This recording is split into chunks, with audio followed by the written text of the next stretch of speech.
தமிழா TV நேயர்கள் அனைவருக்கும் என் வணக்கங்களை தெரிவித்துக் கொள்கிறேன்.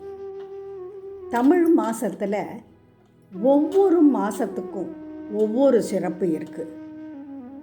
அதுபோல் மாசி மாதத்திற்கு நிறைய சிறப்பு இருக்குது. அது என்ன நிறைய சிறப்பு இருக்குது அப்படின்னா என்ன அர்த்தம் அப்படின்னு நினைப்பேன் இல்லையா நீங்கள்? அந்த மாசி மாதத்தில் மாசி கயிறு பாசி படரும் அப்படின்னு ஒரு வார்த்தை இருக்குது. அது என்னன்னா, மாசி பங்குனி கூடுற நோன்பு இருக்கு இல்லையா, அந்த நோன்பை பெண்கள் சிறப்பாக கொண்டாடினா பாசி படரும்னா என்ன அர்த்தம்? ஒரு இடத்துல ரொம்ப நாள் தண்ணி தங்கியிருந்தால் தானே அந்த இடம் பாசி படரும் இல்லையா? அந்த மாங்கல்ய கயிறு பெண்களுக்கு ரொம்ப நாள் கழுத்தில் நிலைச்சிருக்கும், அவங்களோட கணவருக்கு எந்த ஒரு குறையும் வராது அப்படிங்கிறது தான் இதோட அர்த்தம்.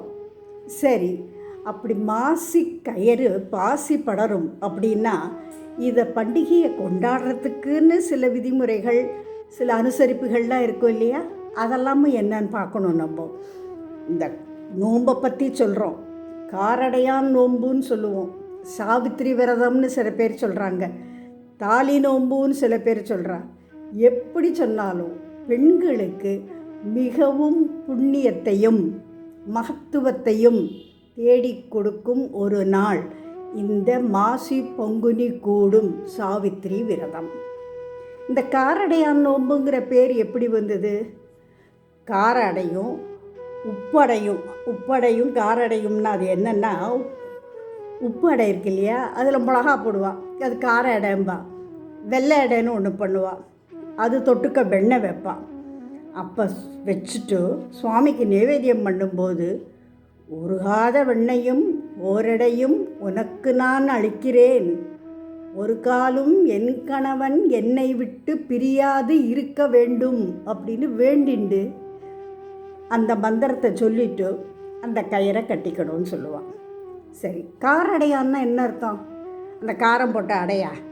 இல்லை, கார் அப்படின்னா இருட்டுன்னு அர்த்தம்.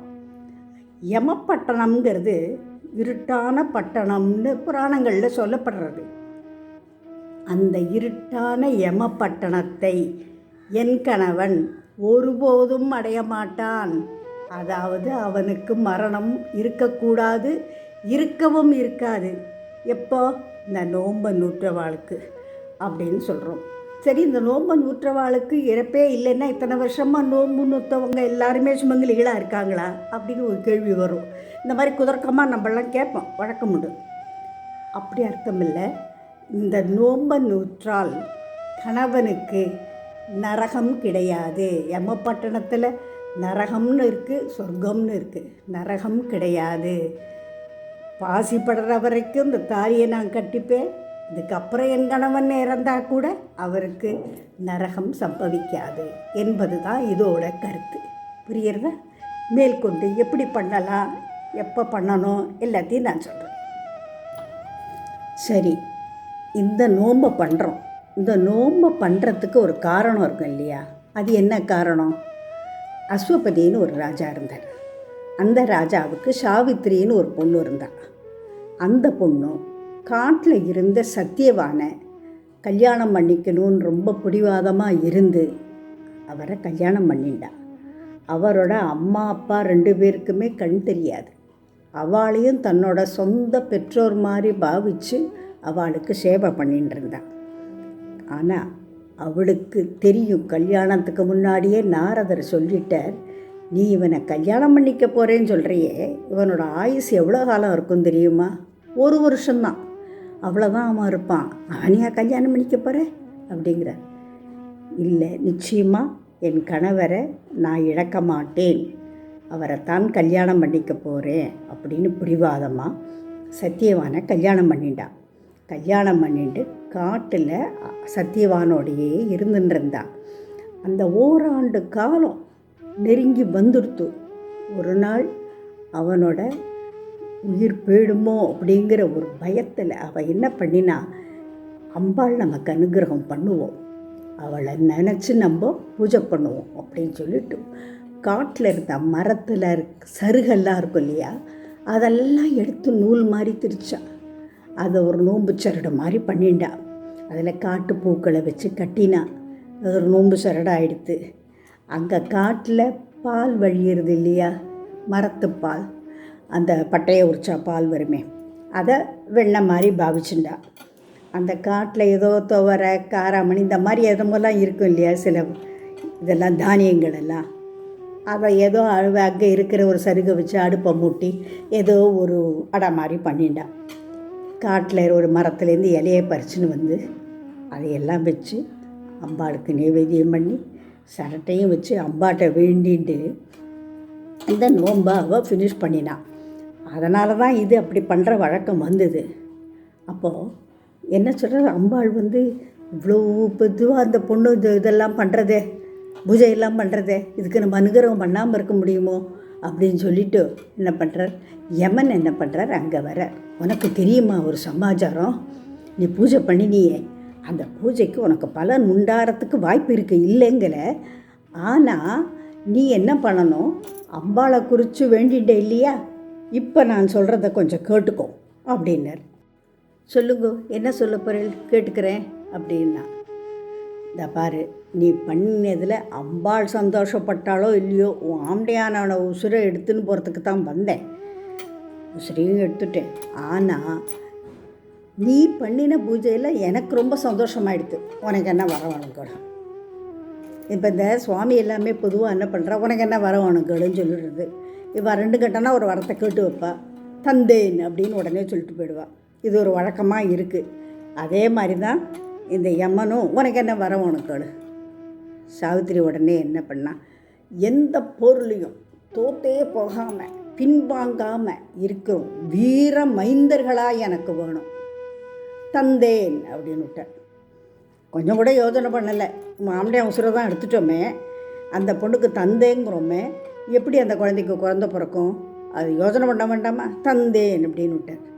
சாவித்திரி என்ன பண்ணுறா, நீங்கள் தந்தேன்னு சொன்னேடே, என் ஆம்டையா உயிரை எடுத்துட்டேடே, எடுக்கவும் எடுத்துட்டேள். இப்போ என் ஆம்டையா எப்படி இருக்கார் பாருங்க, இவரை வச்சு நான் எப்படி புள்ள பெற முடியும், எனக்கு எப்படி குழந்தை பிறக்கும் சொல்லுங்க, எனக்கு ஆம்டையாக இருந்தால் தானே எனக்கு நல்ல வாரிசுகள் கிடைக்கும். அப்படியா கிடையவே கிடையாது, நீங்கள் வந்து எனக்கு என் ஆம்டையா உயிரை மீட்டு தரணும், நான் என் ஆம்டையானோட தான் வீட்டுக்கு போவேன், நீங்கள் என் கணவர் உயிரை பறிச்சுட்டதுனால நான் அப்படியே வீட்டுக்கு போயிடுவேன்னு மாத்திரம் எண்ணாதீங்க, நீங்கள் சொன்ன வாக்கை காப்பாற்றணுங்கிற ஒரு எண்ணம் உங்களுக்கு இருக்கணும், இல்லைன்னா மக்கள் உங்களை நம்ப மாட்டா. நீங்கள் அதனால் என் கணவரின் உயிரை எனக்கு மீட்டு தர வேண்டும் அப்படின்னு பிடிவாதமாக உட்காந்துட்டான். என்னம்மா அது, நான் ஏதோ வாய் தவறியாவது ஒன்றுனாவது கிடையவே கிடையாது, என் ஆம்டையா உயிரை கொடு அப்படிங்கிற. எனக்கு வேறு வழியே இல்லாமல் போயிடுத்து, ஆம்டையா உயிரை மீட்டு தரேன், ஏன்னா சில நாழிகைக்குள்ளே அந்த உயிர் இருக்கும்பா உடலில், அதனால் அவனுக்கு நான் மீட்டு தந்துடுறேன் ஆம்டையா உயிரை, நான் எடுத்துகிட்டு போகல, நீ கூட்டிகிட்டு போவோம் ஆம்டையானேன்னு சொல்லிட்டு ஆம்டையா உயிரை மீட்டு கொடுத்துட்டேன். சந்தோஷமாக ஆம்டையா நான் வீட்டுக்கு கூட்டின்னு போயிட்டான். இந்த காரடையாக நோன்பை நூக்கிறதுக்கு முன்னாடி நம்ம என்ன பண்ணணும்னாக்க, சுவாமி இடத்த நல்லா சுத்தமாக தொடச்சி வச்சுட்டோம். காமாட்சி அம்மன் படம் இருந்தால் அந்த படத்துக்கு சந்தன குங்குமம் இட்டு பூச்சரம் சாத்தி நல்ல அரிசி இழக்கோலம் இருக்கு இல்லையா, அதை போட்டு வச்சு அந்த படத்தை அழகாக ஒரு தொடச்சி கோலம் போட்ட ஒரு பலகா மேலே வச்சு அந்த காமாட்சி அம்மனை மனசார வேண்டிட்டு இந்த நோன்பை பண்ணுறதுக்கு நம்ம ஏற்பாடாக உட்காரணும். இதுக்கு முன்னாடி அம்மனுக்கு முன்னாடி காமாட்சி அம்மன் படம் இருக்கு இல்லையா, அதுக்கு முன்னாடி நுனி இலை, வாழை இலை, அந்த வாழை இலையை அம்மனுக்கு இடது கை பக்கமாக நுனி வராப்பலை வச்சுட்டு காரடை, உப்படை, வெண்ணெய் எல்லாத்தையும் அழகாக அந்த இலையை தொடச்சி பரமாறி, நோம்பு சரடு இருக்கு இல்லையா, அந்த நோம்பு சரடு மஞ்சள் கலரில் சாஸ்திரிகள் தருவா, இல்லை கடைகளில் கிடைக்கும் நோம்பு சரடுன்னு, அந்த நோம்பு சரட்டில் ஒரு கொம்பு மஞ்சள், சின்னதாக ஒரு கொம்பு மஞ்சள், அழகாக ஒரு சேப்பு பூ, அரளிப்பூவாக இருக்கலாம், இல்லை வாசனை மறிக்கொழுந்து மல்லிப்பூ எதுவாக இருந்தாலும் சரி, அந்த பூவை தொடுத்து வெத்தலை பாக்கு, பழம், தேங்காய், அதோட வீட்டில் எத்தனை சுமங்கலிகள் இருக்காங்களோ அவளுக்கு, அதை தவிர காமாட்சி அம்மனுக்கு ஒன்றும் சேர்த்து அந்த நோன்பு சரடை வெத்தலை பாக்கு பழத்தோடு வைங்கும். இந்த வெத்தலை பாக்கு பழத்தோடு வைக்கிறது ஒத்தப்படையில் இல்லாமல் ரெட்டைப்படையாக வைக்கிறது நல்லது. வீட்டில் 3 சுமங்கலிகள் இருக்கா, அம்மனுக்கும் சேர்த்து 1 4 ரெட்டைப்படையாக வருது இல்லையா, இந்த மாதிரி ரெட்டைப்படையாக வச்சிடணும். இதுக்கு முன்னாடி மாசி இருக்கும் பொழுதே, மாசியும் பங்குனியும் சேரும் பொழுது தான் இந்த நோன்பை பண்ணணும்னு இருக்குது. இந்த வருஷம் மார்ச் மாதம் 14ஆம் தேதி சாயங்காலம் 6 மணிக்கு மேலே தான் இந்த சமயம் அமையிறது. 6லேருந்து 6:45 பண்ணலான்னு சொல்கிறான்.